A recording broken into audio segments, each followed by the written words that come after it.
Ibig sabihin, kung paanong namuhay si Kristo, ganun din tayo mamumuhay.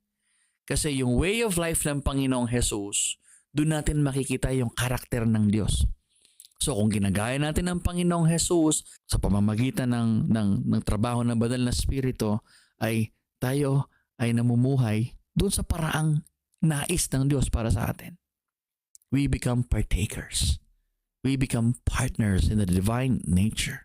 Kapag tayo ay partakers sa divine nature ng Panginoon, ibig sabihin nito, we get to share in His victory over sin and corruption.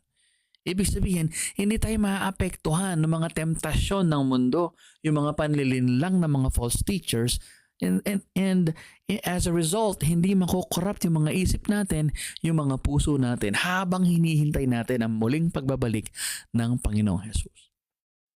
So in so doing, nung sinabi ni Pedro na you have become partakers in the divine nature, ibig sabihin, ngayon mga Kristiyano na kayo, ganito kayo dapat mamuhay.